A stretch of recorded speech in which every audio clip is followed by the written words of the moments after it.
الحمدللہ کفا و سلام علی عبادہ الذین اصطفیٰ اما بعد۔ محترم ناظرین، پروگرام فضائل رمضان کی اس نشست میں آپ حضرات کا استقبال ہے۔ السلام علیکم ورحمۃ اللہ وبرکاتہ۔ آج کی نشست کا موضوع ہے فتاوی رمضان، فاسألوا اہل الذکر ان کنتم لا تعلمون، رب اشرح لی صدری ویسر لی امری واحلل عقدۃ من لسانی یفقہوا قولی، رب زدنی علما سبحانک لا علم لنا الا ما علمتنا انک انت العلیم الحکیم۔ اعوذ باللہ من الشیطان الرجیم، بسم اللہ الرحمن الرحیم۔ تمام قسم کی تعریفات اللہ وحدہ لا شریک، خالق کائنات، مالک ارض و سما اور مدبر انسجاں کے لیے ہیں۔ اس کے بعد بے شمار درود و سلام نازل ہو جناب محمد الرسول اللہ صلی اللہ علیہ وسلم پر کہ اللہ رب العالمین نے انہیں رحمت للعالمین بنا کر بھیجا۔ اللہم صلی علی محمد وعلی آل محمد کما صلیت علی ابراہیم وعلی آل ابراہیم انک حمید مجید۔ اللہم بارک علی محمد وعلی آل محمد کما بارکت علی ابراہیم وعلی آل ابراہیم انک حمید مجید۔ فتاوی رمضان جو آج کا موضوع ہے، رمضان کے چند مسائل کو سوال و جواب کے طریقے سے آپ کے سامنے پیش کرنے کی کوشش کر رہا ہوں۔ وہ اس وجہ سے کہ بہت سارے لوگ ایسے ہوں گے جن کو جس مسئلے کی ضرورت رہی ہوگی اور وہ پروگرام گزر گیا ہوگا، تو میں نے یہ مناسب سمجھا کہ رمضان کے چند مسائل کو سوال و جواب کے طریقے سے پیش کیا جائے۔ ہم اور آپ اچھے طریقے سے جانتے ہیں کہ اسلام کا ایک اہم رکن روزہ ہے، اور جب رمضان کا مہینہ آتا ہے تو بہت سارے لوگ نیکی کی طرف چلے آتے ہیں، ہر طرف نیکی کا دور دورہ ہوتا ہے۔ بہت سارے لوگ جو بگڑے ہوئے تھے وہ سدھرنے لگتے ہیں، تو نیکی کا ماحول پیدا ہو جاتا ہے۔ میں نے جو آیت آپ کے سامنے پڑھی ہے، اس آیت کا ترجمہ یہی ہے کہ اگر لوگوں کو مسئلے مسائل نہ معلوم ہو تو پوچھنے میں جن کے پاس علم ہے کوئی حرج کی بات نہیں ہے۔ اللہ نے کہا سورہ نحل سورہ نمبر 16 آیت نمبر 43، سورہ انبیاء سورہ نمبر 21 آیت نمبر 7، فاسألوا اہل الذکر ان کنتم لا تعلمون۔ ایک اہم سوال ہے، رمضان کے مہینے کی فضیلت کیا ہے؟ ہم اور آپ تو جانتے ہیں کہ رمضان کا مہینہ وہ اہم مہینہ ہے کہ اللہ تعالیٰ نے اس میں قرآن کریم کو اتارا ہے۔ رمضان مبارک کے اندر ایک اہم رات ہے جس کو شب قدر کہا جاتا ہے۔ رمضان کا مہینہ اعتکاف کا مہینہ ہے۔ رمضان کا مہینہ قرآن کی تلاوت کا مہینہ ہے۔ رمضان کا مہینہ اپنے اندر صبر کا مادہ پیدا کرنے کا مہینہ ہے۔ رمضان کا مہینہ عمرہ کرنے کا مہینہ ہے۔ گویا کہ رمضان کا مہینہ صدقہ و خیرات اور سخاوت کا مہینہ ہے۔ اس مہینے کی بڑی فضیلت ہے۔ یہی وہ مہینہ ہے جس کے اندر جہنم کے دروازے بند کر دیے جاتے ہیں اور جنت کے دروازے کھول دیے جاتے ہیں۔ اسی مہینے میں شرکس جناتوں کو اور شیطانوں کو جکڑ دیا جاتا ہے، اور اللہ تعالی ہر رات جہنم سے لوگوں کو آزاد کرتا ہے۔ تو اس مہینے کی فضیلت کے تعلق سے یہ چند باتیں ہیں۔ ایک اہم سوال یہ بھی ہے کہ رمضان کا قرآن سے کیا تعلق ہے؟ رمضان کا قرآن سے بہت گہرا تعلق ہے۔ اللہ نے کہا سورہ بقرہ سورہ نمبر 2 آیت نمبر 185، شہر رمضان الذی انزل فیہ القرآن ھدی للناس وبینات من الہدی والفرقان، کہ رمضان کا مہینہ وہ ہے جس میں قرآن کریم اتارا گیا جو لوگوں کے لیے ہدایت ہے، واضح نشانیاں ہیں ہدایت کی، حق اور باطل کے درمیان فرق کرنے والی چیز ہے۔ یہی وجہ ہے کہ نبی صلی اللہ علیہ وسلم ہر رات رمضان کے مہینے میں جبریل امین سے ملاقات کرتے، اور آپ صلی اللہ علیہ وسلم بہت زیادہ صدقہ و خیرات کرتے، اور جبریل امین کو قرآن پڑھ کے سناتے اور قرآن کا دور کرتے۔ صحیح بخاری کتاب الصوم کتاب نمبر 30 حدیث نمبر 1902۔ قرآن کا رمضان سے اتنا اہم لگاؤ ہے کہ گویا کہ یہ رمضان کا مہینہ قرآن کی سالگرہ ہے، اور یہی قرآن ہے جو ہمارے لیے قیامت کے دن سفارش کرنے والا ہے، جو اسی مہینے میں نازل ہوا۔ اسی طرح ایک اہم سوال ہے کہ کیا رمضان کے مہینے میں سنت کا ثواب فرض کے برابر اور ایک فرض کا ثواب 70 فرض کے برابر ملتا ہے؟ یا ایک سوال یہ بھی ہے اس میں کہ پہلا عشرہ رحمت کا، دوسرا عشرہ مغفرت کا، اور تیسرا عشرہ جہنم سے آزادی کا ہے؟ یہ ایک سوال ہے۔ اس کا جواب یہ ہے کہ اس سلسلے کی ایک حدیث ہے سلمان فارسی رضی اللہ تعالیٰ عنہ کی، جو حدیث شعب الایمان بہقی کے اندر موجود ہے، لیکن یہ حدیث سند اور متن دونوں اعتبار سے ضعیف ہے، کمزور ہے۔ علامہ البانی رحمہ اللہ نے مشکات المصابیح پر حکم لگاتے ہوئے حدیث نمبر 1965 میں کہا اسنادہ ضعیف، کہ اس حدیث کی سند جو ہے وہ کمزور ہے۔ اس حدیث کی سند کیوں کمزور ہے؟ اس لیے کمزور ہے کہ اس حدیث کے اندر ایک راوی ہے جس کا نام ہے ایاس۔ حافظ ابن حجر رحمہ اللہ اپنی کتاب لسان المیزان میں لکھتے ہیں، ترجمہ نمبر 1467، عقیلی کا قول نقل کرتے ہیں، کہتے ہیں کہ وہ آدمی مجہول ہے، اس آدمی کے بارے میں کچھ عطا پتہ نہیں ہے، وہ حدیث ہو غیر محفوظ، اور اس آدمی سے جو حدیث روایت کی گئی ہے وہ حدیث محفوظ بھی نہیں ہے۔ تو سند کے اعتبار سے یہ حدیث کمزور ہے، صحیح نہیں ہے، اور متن کے اعتبار سے بھی دیکھا جائے، اس کے معنی کے اعتبار سے بھی دیکھا جائے تو یہ حدیث صحیح نہیں ہے۔ ہاں، زیادہ سے زیادہ ہم یہ کہہ سکتے ہیں کہ اس مہینے میں نیکی کی اہمیت زیادہ ہے، لیکن کیا یہ کہنا کہ ایک سنت کا ثواب فرض کے برابر اور فرض کا ثواب 70 فرض کے برابر ملتا ہے تو یہ صحیح نہیں۔ زیادہ سے زیادہ یہی کہا جائے گا کہ اس حدیث کا معنی یہ ہے کہ ان دنوں میں نیکی کے کام کرنے کی اہمیت ہے، اس کا مطلب یہ نہیں کہ دوسرے اور دنوں میں نیکی کے کام کرنے کی اہمیت نہیں ہے۔ تو سند اور متن دونوں اعتبار سے یہ حدیث کمزور ہے، صحیح نہیں ہے۔ ہم کیوں تحدید کر رہے ہیں؟ ثواب تو اللہ تعالیٰ بہت زیادہ دینے والا ہے۔ اسی طرح ایک سوال ہے کہ کیا اگر کوئی آدمی ریڈیو کے ذریعے، ٹیلی فون کے ذریعے، ٹی وی کے ذریعے چاند کے بارے میں خبر سنے تو کیا اس کا اعتبار ہوگا؟ اس کا جواب یہ ہے کہ نہ ہم ان چیزوں کو رد کر سکتے ہیں اور نہ مکمل طور پر ان چیزوں پر بھروسہ کر سکتے ہیں۔ چاند کا دیکھنا، روزہ رکھنا، اسی طرح سے عید منانا دینی چیز ہے، تو آدمی کو چاہیے اور دوسرے ذرائع سے اس کی تحقیق کرے۔ جب تک علماء کرام پورے طور پر اس کا اعلان نہیں کر دیتے اس وقت تک ہم اور آپ اس پر یقین نہ کریں، لیکن مکمل طور سے ان چیزوں کو رد بھی نہیں کیا جا سکتا اور مکمل طور سے ان چیزوں پر بھروسہ بھی نہیں کیا جا سکتا۔ اس لیے ضروری ہے کہ ہم دونوں چیز کو لیں، علماء سے رابطہ رکھیں اور پتہ کریں کہ اگر چاند نظر آ گیا ہے تو ہم رمضان کے روزے شروع کر دیں یا پھر عید منانے کی تیاری کریں۔ اسی طرح ایک مسئلہ اور ہے، سوال کی صورت میں بیان کیا جا رہا، وہ یہ کہ رمضان کے چاند کے لیے کتنے لوگوں کی گواہی چاہیے اور عید کے چاند کے لیے کتنے لوگوں کی گواہی چاہیے؟ اس کا جواب یہ ہے کہ رمضان کے چاند کے لیے، روزہ رکھنے کے لیے ایک آدمی کی گواہی کافی ہے اور عید کے لیے 2 آدمی کی گواہی ہونی چاہیے۔ سنن ابی داؤد کتاب الصیام کتاب نمبر 14 حدیث نمبر 2342، عبداللہ بن عمر رضی اللہ تعالیٰ عنہ کہتے ہیں، ترى الناس الهلال فاخبرت رسول اللہ صلی اللہ علیہ وسلم انی رأیته فصامه وامر الناس بصيامه، کہ لوگ ایک دوسرے کو رمضان کا چاند دکھا رہے تھے تو میں نے کہا اے اللہ کے رسول صلی اللہ علیہ وسلم میں نے بھی چاند دیکھا ہے، تو رسول اللہ صلی اللہ علیہ وسلم نے روزہ رکھا اور لوگوں کو روزہ رکھنے کا حکم دیا۔ اسی طریقے سے عید کے چاند کے لیے 2 آدمی کی گواہی ہونی چاہیے۔ سنن ابی داؤد کتاب الصیام کتاب نمبر 14 حدیث نمبر 2339۔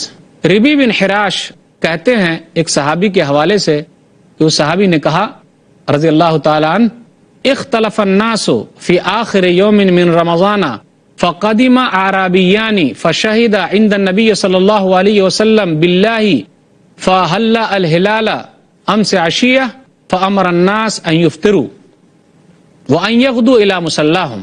اس کا ترجمہ یہ ہے کہ لوگوں نے رمضان کے اخیر میں چاند کے سلسلے میں اختلاف کیا تو 2 دیہاتی نبی صلی اللہ علیہ وسلم کے پاس آئے اور قسم کھا کر کہا اللہ کے رسول ہم دونوں نے کل چاند دیکھا ہے، تو رسول اللہ صلی اللہ علیہ وسلم نے لوگوں کو افطار کرنے کا حکم دیا، روزہ نہ رکھنے کا حکم دیا اور لوگوں کو حکم دیا کہ وہ عید منانے کے لیے جائیں۔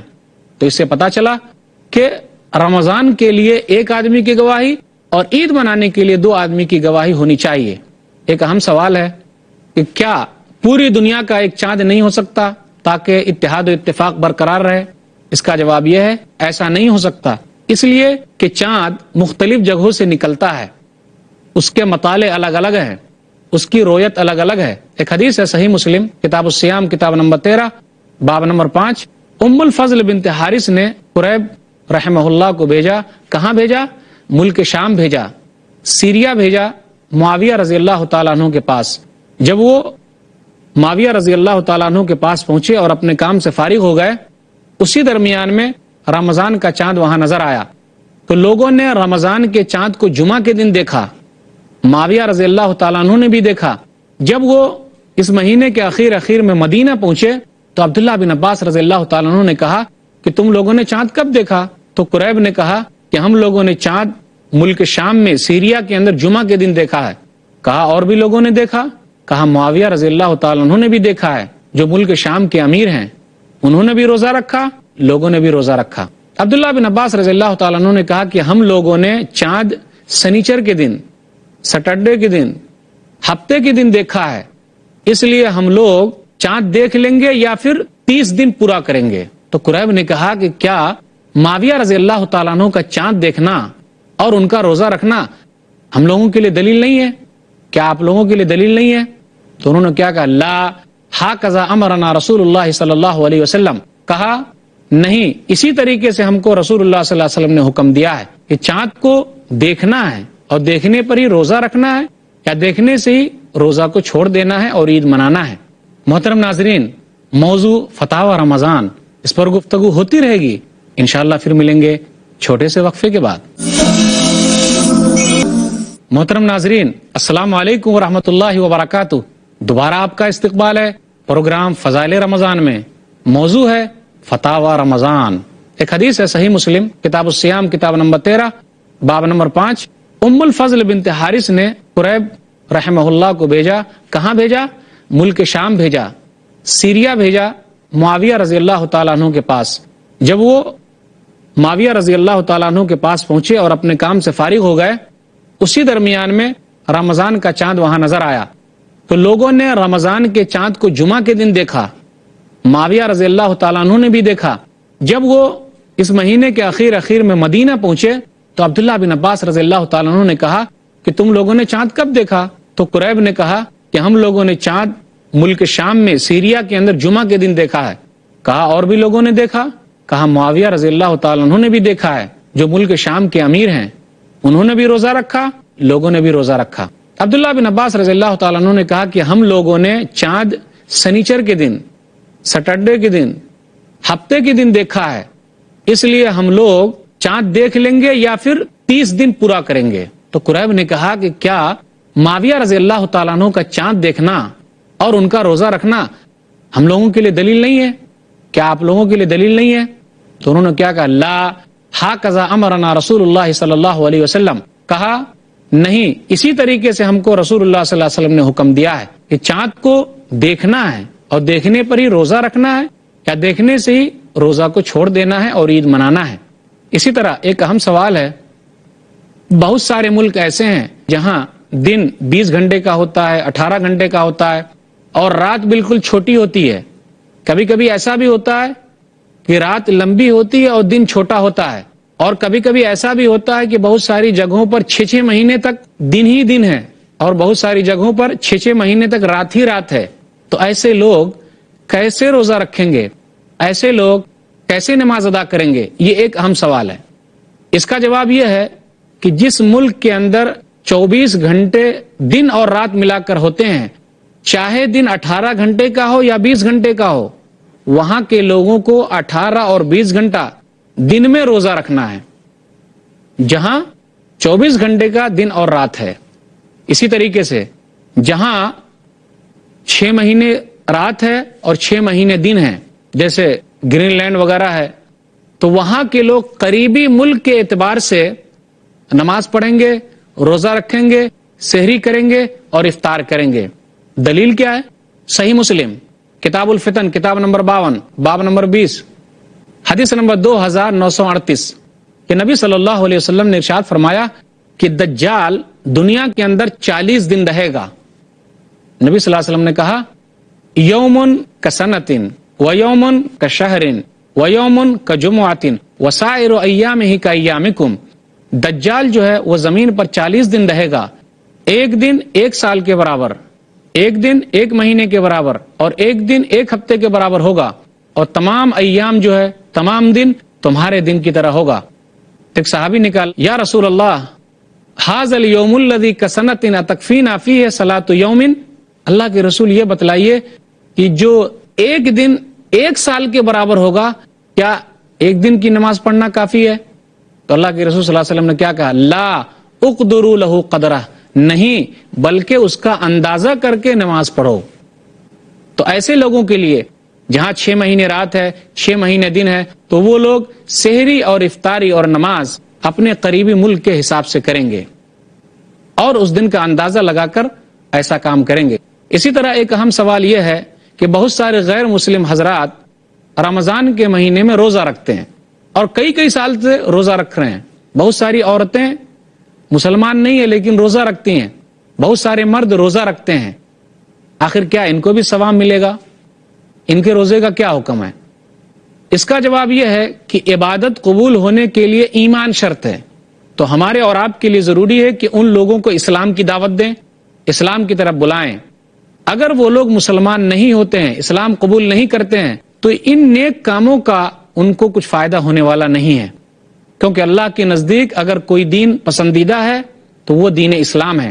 اللہ تعالیٰ کہتا ہے سورہ آل عمران سورہ نمبر 3 آیت نمبر 19، ان الدین عند اللہ الاسلام، اللہ کے نزدیک محبوب دین دین اسلام ہے۔ سورہ آل عمران سورہ نمبر 3 آیت نمبر 85، وَمَن يَبْتَغِ غَيْرَ الْإِسْلَامِ دِينًا فَلَن يُقْبَلَ مِنْهُ وَهُوَ فِي الْآخِرَةِ مِنَ الْخَاسِرِينَ، اور جو اسلام کے علاوہ کسی اور دین کو پسند کرے گا تو اس سے قبول نہیں کیا جائے گا اور وہ آخرت میں گھاٹے میں ہے۔